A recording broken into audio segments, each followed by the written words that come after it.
Hace muy poco les estuvimos compartiendo la noticia de la muerte del senador Lindsey Graham. Lindsey Graham fue senador, miembro de la Cámara Alta del Congreso de los Estados Unidos, representaba al estado de Carolina del Sur y estuvo en ese cargo desde el año 2003 hasta su muerte hace muy poco. Entre domingo y lunes de esta semana se confirmó la muerte del senador Graham. Luego de su deceso, ha asumido su cargo, su puesto como senador, la señora Darlene Graham, que es la hermana del senador. Para hablar sobre este tema y para desmenuzar las implicaciones, vamos a enlazarnos inmediatamente a través de Zoom con el compañero, colega, analista internacional y periodista, el señor Nacho Dos Santos, Nacho Montes de Oca. Muy bien, gracias al equipo de control. Nacho, ha muerto el señor Lindsey Graham, ha asumido su hermana Darlene Graham. En primer lugar, ¿por qué puede la hermana de un senador de los Estados Unidos, de un senador electo, asumir el puesto de senadora tras la muerte de este personaje, de este dirigente político?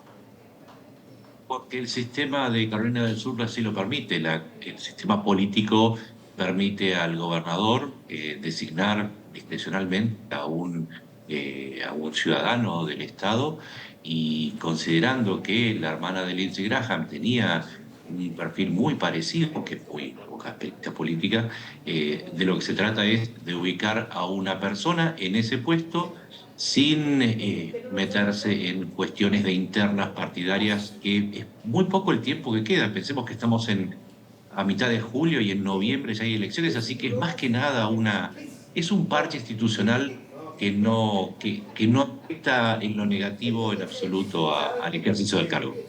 Ahora, ¿por qué importaba tanto para los republicanos, empezando por el presidente Donald Trump, que una persona como la hermana del senador Graham, que una persona como Darlene Graham asumiera ese puesto en el Senado?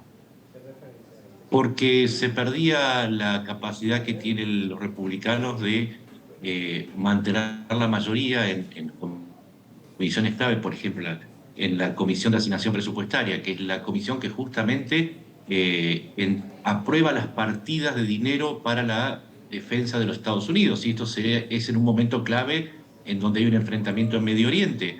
Lo que implica esto es que se cubre un voto, pero lo que no se puede cubrir es la función que tenía Lindsey Graham, que en el comienzo de la administración Trump era muy contrario a Trump, pero luego llegó hasta convertirse en un nexo con los demócratas. Era un político de raza, un político con mucha trayectoria, que era capaz de lograr acuerdos bipartidarios en los momentos clave.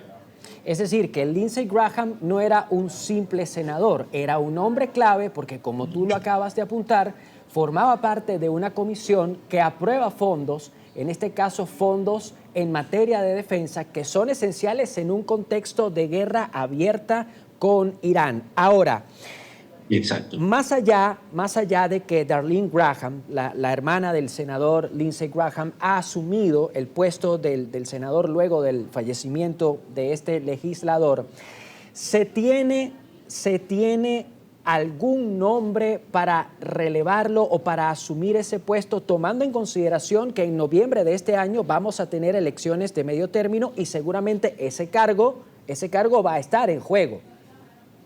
Sí, hay una primaria, si se quiere, en curso en Carolina del Sur. Lo más probable es que haya una victoria republicana, así que, porque es uno de los estados que se mantienen más fieles al voto oficialista de momento, ¿no? Pero no hay un nombre en particular, todavía falta dirimirlo. Pero además hay un detalle importante. Insisto, Lindsey Graham no es un puesto. Lindsey Graham es un concepto que se ha perdido, y es muy importante entender que además con su partida se ha perdido un personaje, un senador que no solamente tejía acuerdos entre los demócratas y los republicanos en temas muy ríspidos, sino que además era un hombre muy cercano a las posiciones tanto de Ucrania como de Israel. Y esto no puede ser sustituido por su hermana. Es decir, estamos hablando de un personaje que, además de todo, era articulador. Y tú mencionabas hace un momento que, aunque en un comienzo fue un gran crítico del presidente Donald Trump, durante sus últimos tiempos, durante sus últimos días, fue un gran aliado del primer mandatario. Exacto. Era Lindsey Graham una especie de puente entre la administración Trump, la Casa Blanca y el Capitolio de Estados Unidos. Exactamente, era eso exactamente tal como lo definiste. Por eso no es tan importante el nombre, porque es insustituible. La característica que tenía Graham era que por su larga carrera conocía todos los vericuetos y todas las actitudes de cada uno de sus compañeros. Recordemos, hoy los republicanos están en 50-47 mayoría en el Senado, pero muchas veces ocurre que hay 4 senadores encabezados por Rand Paul, por ejemplo, que son muy críticos a la política exterior de los Estados Unidos.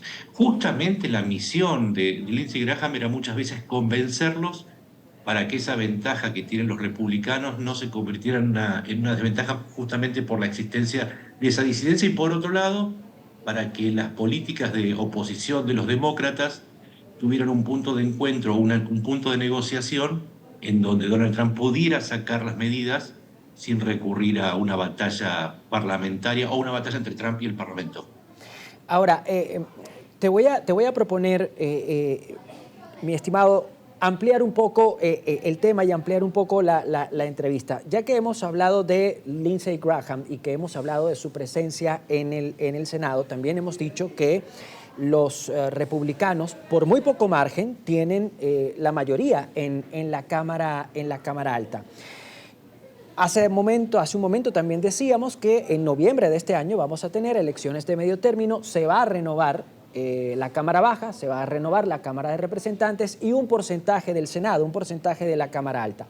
¿Cuáles son las perspectivas en este momento en el que estamos conversando? ¿Cuáles son las perspectivas de cara a esas elecciones de medio término? ¿Existe la posibilidad de que los demócratas se impongan y retomen el control del Congreso de Estados Unidos? Recordemos, se renueva la mitad del Senado y la totalidad de la Cámara de Representantes. Y el mejor indicador para saber cuál puede ser el resultado de noviembre, por lo menos hoy, y ojo, estamos todavía muy lejos en el tiempo, es que las encuestas de popularidad de Trump están muy por debajo de lo esperable para un presidente que afronta una elección de medio término. Las últimas mediciones daban 38. Pero además hay otras encuestas que hay que medir, no por la intención de voto, porque Estados Unidos no se rige por ese tipo de encuestas, sino el grado de aprobación que tienen cuestiones claves como el manejo económico, como la política exterior e inclusive cuestiones como la migración. Salvo por la cuestión migratoria, en el resto de los ítems obtiene un menos de un 50%. Y esto, si se traslada en las elecciones, indicaría que en la segunda parte de su mandato probablemente enfrente una minoría, ese frente en minoría republicana en la Cámara de Representantes, o sea, en la Cámara Baja o de diputados en otros países, y que en el Senado pierda esa mayoría que hoy tiene. Por eso era tan importante recuperar este puesto. De manera que, y esto es para responder rápidamente sí o no, estimado Nacho, de manera que si las elecciones fuesen hoy, si las elecciones se realizaran hoy, las de medio término, ¿los republicanos ya no tendrían el control absoluto del Congreso, sí o no? La respuesta es sí. Perfecto, perfecto. Muchísimas gracias, estimado Nacho. Hablábamos con Nacho Montes de Oca, periodista, analista político, analista internacional. Ha sido un placer entrevistarte, estimado Nacho. Gracias por habernos acompañado con su entrevista. Vamos a hacer nuestra segunda pausa de esta tarde. Comerciales y enseguida volvemos con más de esta emisión vespertina de Noticias Globovisión Internacionales.